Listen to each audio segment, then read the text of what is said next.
Welcome to my eventful start to my second race ever at Valencia.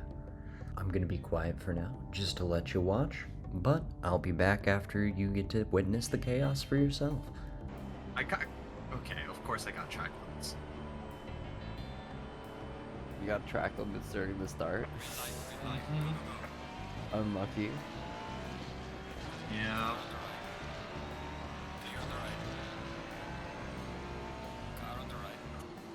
Clear on the right. Car on the right. Clear on the right. Hi.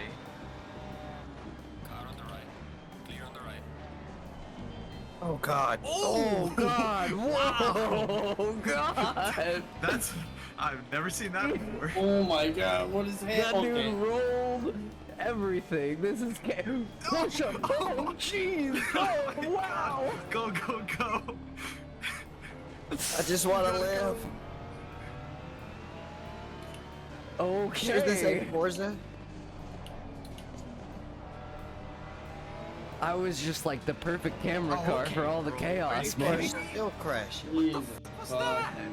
Right a ninny. Talk about a great way to get some experience learning a new track. Lap 1 chaos is always difficult to navigate, but realistically, the best piece of advice that I could give for getting through it is slow down, look around, and take your time.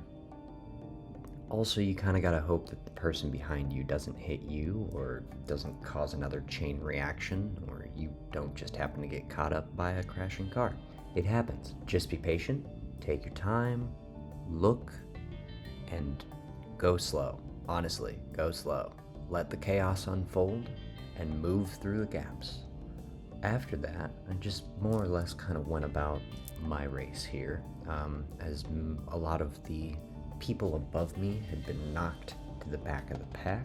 My whole goal was to just get laps in, find consistency, do my lines, hit my marks, and really understand how my car reacted with the track.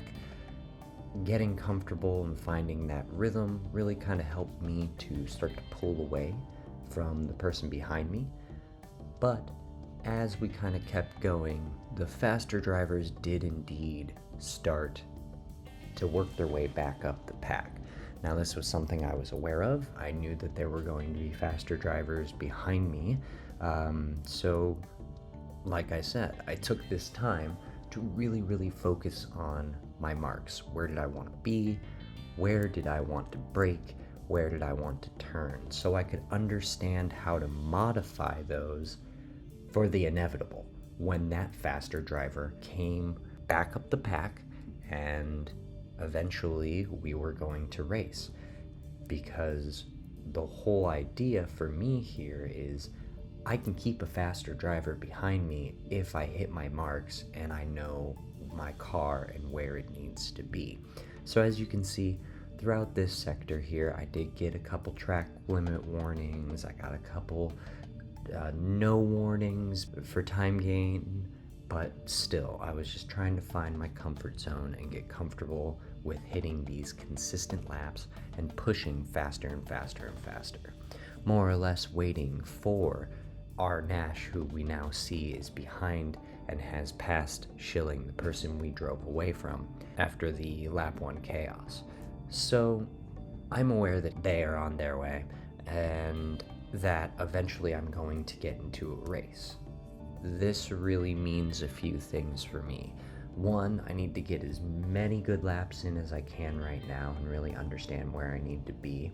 And two, I need to be prepared to potentially do these same corners side by side with someone. These things are going on in my head as Nash now pulls up to where we're going to start battling, going into this lap with about 8 minutes and 30 seconds left in the race. So at this point, the battle has already begun. Our Nash is right on my tail and is closing the gap in a lot of these corners that I'm still uncomfortable with, because realistically I'm still learning. But I know that they're faster and I wanted to see if I could defend. So, my goal now was to keep that car behind me for as long as possible. To do this, I started off just by really focusing on hitting my marks. If I could hit consistently quick lap times, I would have an easier time keeping that car behind, and that way we can continue to keep pace. If he gets side by side with us, he's going to slow us down, both of us down, and the person behind them will potentially close the gap and make it a 3-horse race. That could cause even more chaos. But we go into the fast right hand with a nice defensive line, always to make sure that we have our marks still a bit behind us, but Nash is definitely gaining.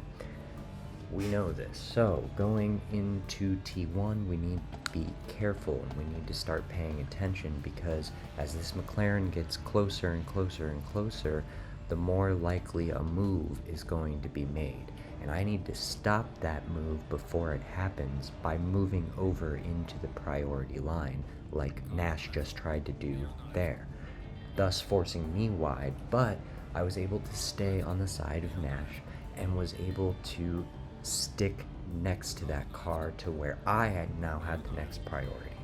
I had to make sure to leave space, but I had the priority of the inside line going through those right-hand turns. This allowed me to maintain my lead as Nash was in that vortex of danger and had to let off to let me through.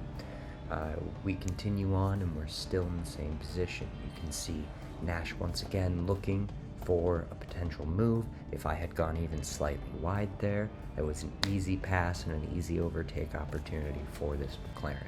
Again, I'm keeping defensive lines, and yes, this is sacrificing a bit of my time, but I already know that the person behind me is faster, and I already know that the only way that I'm going to maintain this podium position is driving clean and defensive, and making sure that we can both get around the corner, but that I still have the priorities on the exits, as you can see here. Again, taking that inside line to make sure that Nash has to ease up to allow me that line, because it is my right, I'm in the right spot. Making sure that you're in the right spot is important, because as you see here, I didn't move over early enough, and now we're in the same position going into this second turn again. Nash again is on the inside, forcing me wide. And now I have to make sure to maintain my position up to the right of Nash's door so that I don't have to give away priority for the line. As long as I am side by side or a little bit ahead of that McLaren, it is my line as long as I am on the inside. And again, we're able to stick it and maintain that priority line going into the right-handers. Coming out of this hairpin, we now have Schilling right with us, and it is this tight 3-horse battle that has begun. So now, Nash is in a weird position, because Nash has to attack here on my car to try and get past me, but also has to defend against Schilling.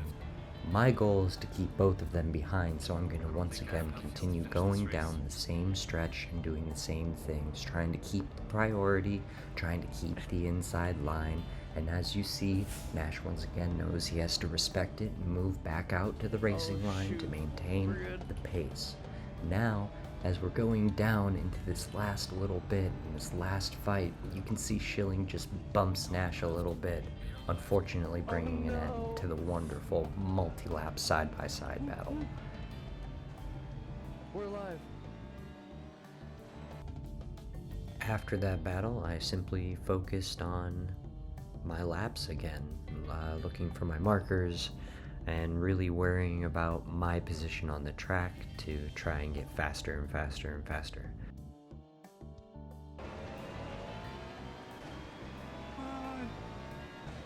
Come on! Oh, hi, Yoy. Hey, Let buddy. me cross the line! You got it. I believe. Let's go! Oh, man. GG's. Have to add more fuel next time. Went back to almost, I wouldn't say hot lapping, but trying to push. a little bit more instead of trying to focus on the defense. Eventually, I was able to pull away from shilling again and really just kind of look and see where I could find more time. Wanted to give a huge shout out to Max Hustle, who was in the lobby giving me some tips and shouts and chat on how to go faster at Valencia, and it definitely worked. I saw my times dropping significantly, and I was able to bring this race home on podium in third, I think, because of those tips. So thank you, I appreciate it, and I can't wait to get faster and continue pushing more and more and more. But they did end up quitting out, and it kind of led to a funny moment here at the end of the race that you're gonna see right now. Hey, yo, what? Max went to win. Okay, no. Bring it back home safely. I didn't actually win. No, you left lobby. Okay. Yeah, Max and everything left, I'm guessing, because... Mm-hmm. Yeah. Well, thank you, Max. I fucking ran way better with that. I hope you're still here. So, thanks for the tip. I feel like I have so much more time in it now, because I have... Oh, you are here. What's up, Max? Thank you. Thank you. I appreciate the tip. I went a lot faster. I felt a lot more consistent. And I got through the carnage.